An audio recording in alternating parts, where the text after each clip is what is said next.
আসসালামু আলাইকুম এভরিওয়ান, আশা করি সকলে ভালো আছেন।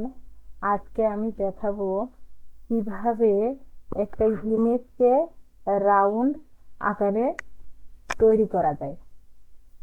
একটা ইমেজকে রাউন্ড আকারে তৈরি করার জন্য প্রথমে আমি গুগলে এসে সার্চ দিব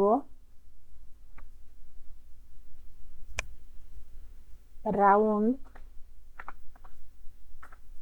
রাউন্ড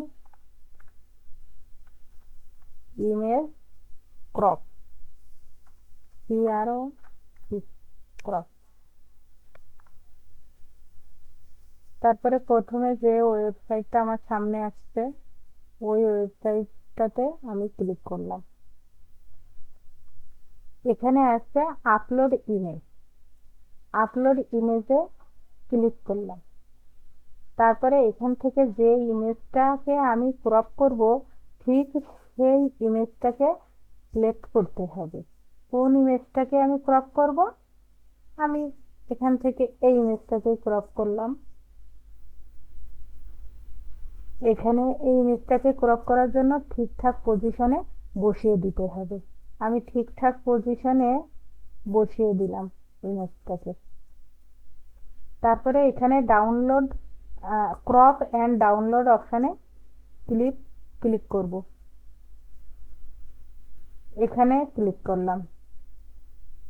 এই যে আমার ইমেজটা ডাউনলোড হয়ে গেছে।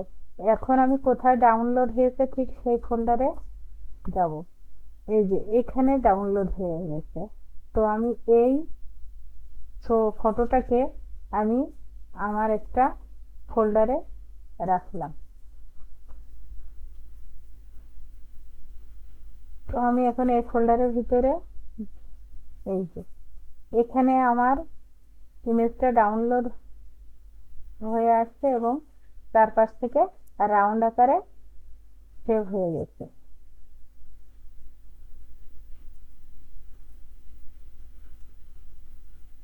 এভাবে একটা ইমেজকে ক্রপ করতে হয়।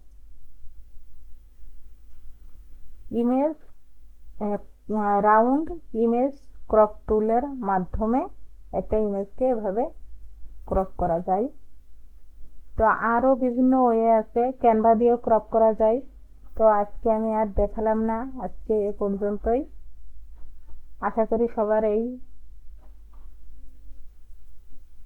ভিডিওটা ভালো লাগবে।